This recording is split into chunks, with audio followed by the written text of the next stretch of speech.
नमस्कार दोस्तों। जब आज से हजारों साल पहले पूरी दुनिया केवल अंधविश्वास पर चल रही थी, उस समय भारत में एक महान वैज्ञानिक का जन्म हुआ जिसको हम आर्यभट्ट के नाम से जानते हैं।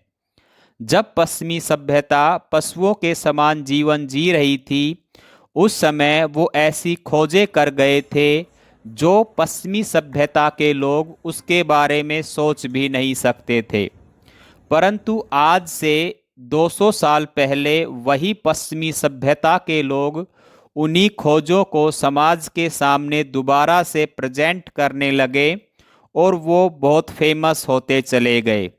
जब आर्यभट्ट ने ये खोजें की थी तो वो ज़्यादा फेमस नहीं हो पाए, क्योंकि उनकी खोजें केवल इंडिया तक ही सीमित थी, क्योंकि उस समय इतना एडवांस कम्युनिकेशन सिस्टम नहीं था जितना कि आज है। आर्यभट्ट ने आज से 1000 साल पहले अर्थ का सरकमफ्रेंस बताया, एटमॉस्फेयर के बारे में बताया, डिस्टेंस बिटवीन प्लैनेट्स एंड सन बताया, अर्थ की रोटेशन के बारे में बताया, एक साल में कितने दिन होते हैं ये बताया, सूर्य ग्रहण और चंद्र ग्रहण क्यों और कैसे होता है ये बताया, पाई का मान बताया और टिग्नोमेट्री से रिलेटेड भी बहुत सी इंफॉर्मेशन उन्होंने अपनी बुक में लिखी है। और ये सारी जानकारी लगभग बिल्कुल सटीक बताई गई थी। इन सब चीज़ों के बारे में आर्यभट्ट के पास जो ज्ञान था वो आज के वैज्ञानिकों की तुलना में लाख गुना अच्छा था। आइए बात करते हैं आर्यभट्ट की पर्सनल लाइफ के बारे में। इनका जन्म सन 476 एडी में पटना, जिसे पहले पाटलिपुत्र कहा जाता था, और पाटलिपुत्र से पहले भी उसको कुसुमपुर कहा जाता था, वहाँ पर इनका जन्म हुआ। ये बचपन से ही गणित और विज्ञान के प्रखंड विद्वान थे। जिस समय भारत में गोल्डन एज चल रही थी, उस समय गुप्त वंश के समय में इनका जन्म हुआ। जिस समय इनका जन्म इंडिया में हुआ, उस समय इंडिया के शासक विक्रमादित्य सेकंड थे। जब वो 23 साल की उम्र के थे, तब उन्होंने एक बुक लिखी जिसका नाम आर्यभट्टीय है। उन्होंने आर्यभट्टीय में ही ये सारी इन्फॉर्मेशन दी हुई है।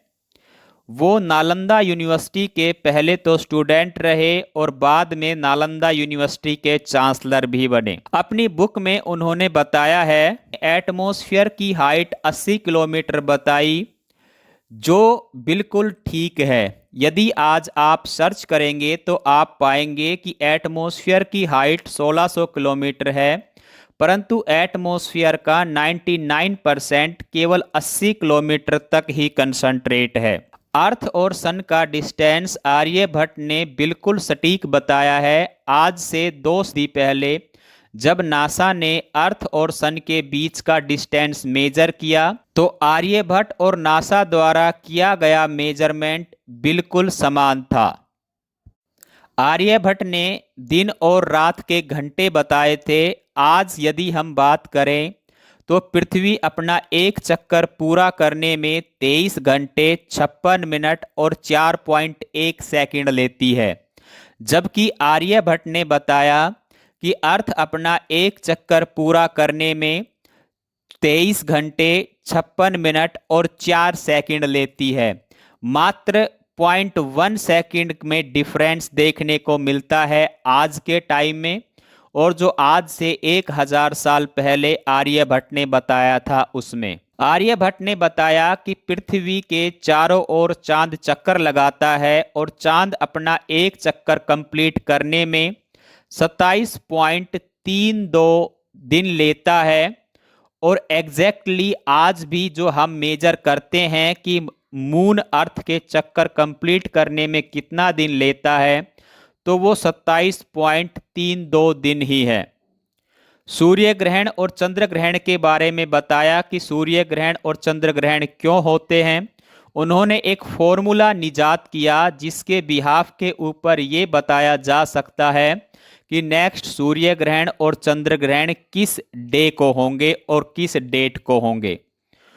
उन्होंने पाई की वैल्यू 4 अंकों तक बताई, जो 3.1416 है। आर्यभट्ट ने ट्रिग्नोमेट्री में साइन और कोस को यूज किया। आर्यभट्ट ने बताया कि यूनिवर्स की ना तो कोई स्टार्टिंग है और ना ही कोई एंड है। आर्यभट्ट ने बताया कि सोलर सिस्टम का सेंटर सन है और अर्थ इसके चारों साइड चक्कर लगाती है। आर्यभट्ट ने गणना करने के लिए एक सिंबल यूज किया था जिसको आज हम जीरो कहते हैं, और इसीलिए कहा जाता है कि जीरो की खोज आर्यभट्ट ने की थी। ये सब बातें आर्यभट्ट द्वारा लिखी गई बुक आर्यभट्टियम में लिखी गई है, जिसको आज आप लेकर पढ़ भी सकते हैं। इन्हीं महान खोजों की वजह से जब इंडिया ने अपना फर्स्ट सैटेलाइट 19 अप्रैल 1975 को लॉन्च किया तो उसका नाम आर्यभट्ट रखा, ताकि पूरी दुनिया आर्यभट्ट वैज्ञानिक के बारे में जान सके। इस तरह आर्यभट्ट इस दुनिया से 74 साल की उम्र में 550 एडी में दुनिया से चले गए। इनकी डेथ के पुख्ता प्रमाण तो नहीं है, लेकिन ऐसा अंदाजा लगाया जाता है। आपको आर्यभट्ट द्वारा की गई प्रमुख खोजों की जानकारी कैसी लगी, अपनी राय कमेंट बॉक्स में जरूर दें।